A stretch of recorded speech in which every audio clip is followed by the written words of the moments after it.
Hola, soy Ignacio López, ingeniero industrial, tengo 43 años y he dedicado los últimos 15 años de mi vida a una profesión que es el análisis de mercado, tanto nacional como internacional.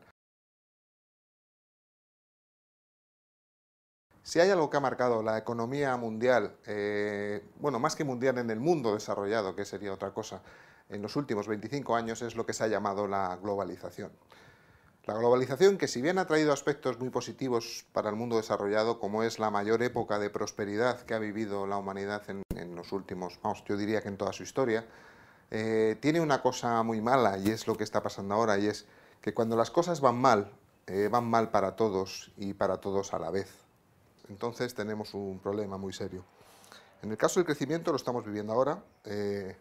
Las empresas han dejado de crecer, cada vez venden menos y esto les impide acudir a nuevas rondas de financiación para financiar tanto su expansión futura como la deuda que ya tienen.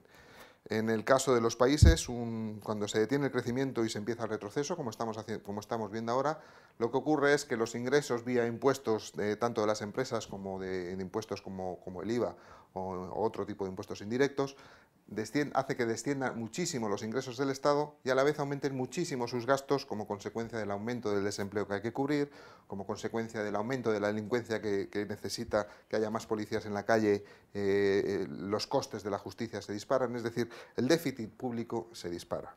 Las circunstancias que estamos pasando en estos momentos, con esta crisis, esta recesión, tienen un aspecto tremendamente peligroso, y es que es la primera vez que ocurre en la historia de la humanidad en el que van mal todos los países, van mal todos los sectores, y además, como consecuencia de la crisis financiera de las hipotecas basura, el sistema financiero está pasando por un grave problema.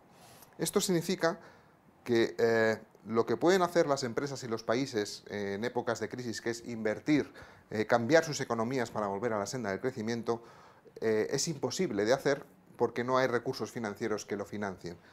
El problema es de tal dimensión que ni siquiera dedicando todos los recursos de todos los países para solucionar el problema, este problema tendría solución.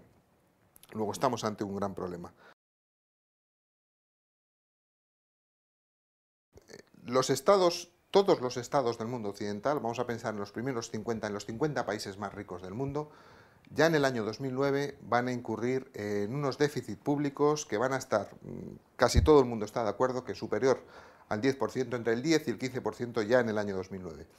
¿Esto por qué? Pues la situación es obvia, es decir, los ingresos vía impuestos de los estados del mundo occidental están disminuyendo y todo el mundo piensa que va a ser una disminución de en torno al 30%, mientras que los gastos van a aumentarse más o menos en esa misma proporción, es decir, el aumento de la cobertura social para cubrir el desempleo o incluso las medidas que se están tomando para reactivar la economía, hacen que los gastos de los estados del mundo occidental se disparen a la vez que los ingresos disminuyen drásticamente. ¿Esto qué consecuencias trae?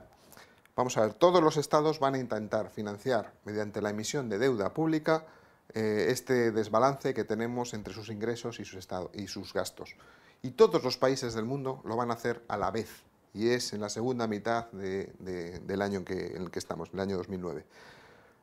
Es imposible, no hay recursos para todos, con lo cual va a haber muchos estados que van a emitir deuda pública, no va a ser cubierta, es decir, no hay otros países que inviertan en la deuda pública de países como Grecia, Irlanda o España, con lo cual vamos a tener un problema, es decir, no podremos financiar este desbalance que tenemos en las cuentas públicas. Bueno, ¿y todo esto en qué se traduce? ¿Qué es lo que va a pasar en el mundo? Desgraciadamente, siempre pasa que los países más pobres son los primeros y los grandes perjudicados. Y la situación que vamos a vivir en África y en América Latina probablemente sea absolutamente desastrosa. En Europa veremos como países como España, Grecia, Francia, Irlanda, prácticamente todos, excepto probablemente Alemania, los principales motores económicos, veremos situaciones como nacionalizaciones masivas del sistema financiero, de manera que los estados tengan en su control el máximo poder, la máxima cantidad de recursos financieros con las que sufragar sus gastos sociales.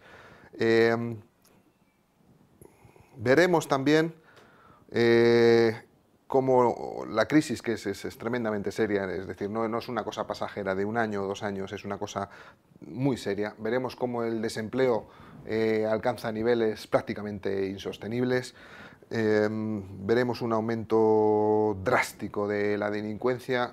Veremos cómo el Estado no podrá sufragar lo que le está pidiendo la población, que es mayor seguridad, mayor cobertura del desempleo, mayores facilidades para pagar la casa o alquilar la casa, y entraremos en una dinámica, en un círculo vicioso en el que el Estado cada vez tiene menos recursos, cada vez gasta más, y los mercados financieros, repito, como consecuencia de que esto está pasando en todos los países a la vez, no podrán acudir al rescate para financiar la deuda pública de los principales países del mundo occidental. Desgraciadamente tendremos que prepararnos para vivir situaciones muy desagradables. Veremos huelgas generales y masivas en todo el mundo occidental. Veremos un aumento atroz del racismo y de la xenofobia. Vamos a meternos en una dinámica que sin duda llevará a la convocatoria de elecciones anticipadas en prácticamente todos los países del mundo occidental, que van a verse absolutamente incapaces de manejar bajo las actuales reglas del juego la crisis que nos viene encima. Soluciones como la devaluación de la moneda, que ha sido un arma que han utilizado muchos países en el pasado para salir de sus crisis, ya dejan de tener sentido. Con dos monedas prácticamente únicas en el mundo, que es el dólar y el euro, no es posible devaluar una de las dos, porque además como tanto en la zona euro como en la zona dólar tenemos el mismo problema, estaríamos entrando en una carrera sin sentido. Luego estos instrumentos que se utilizaron en el pasado para salir de las crisis ya no sirven, ya no tienen sentido en un mundo global. Lo que no tengo ninguna duda es que estamos ante un cambio radical del sistema en el que tenemos que vivir. Entonces podemos hacerlo de dos maneras: dejar que lleguemos, tras una serie de situaciones muy trágicas, a ese cambio radical del sistema, o podemos intentar hacerlo de la manera más ordenada posible y con el menor número de víctimas durante este proceso de cambio. Esto es tremendamente difícil con el sistema político que tenemos, es absolutamente difícil. Nadie sujeto a una elección cada 2 años, cada 3, cada 4, puede tomar las medidas necesarias y además coordinadamente con el resto de los países para sacarnos de este atolladero en el que nos hemos metido. Pero es que si hacemos el análisis desde el punto de vista cualitativo, está claro que esto tenía que pasar. Es decir, no es justo, no es sostenible que el 20% de la población mundial tenga más del 85% de la riqueza, y todo lo que no tiene sentido acaba por caer, acaba por explotar. Ha pasado siempre. Además, tenemos que darnos cuenta de que si toda la generación, digamos los que tienen ahora menos de 65 años, seríamos la primera generación en la historia de la humanidad que no ha sufrido un gran problema. Hablo de guerras mundiales, epidemias, crisis. La primera en la historia de la humanidad que no ha tenido ningún problema.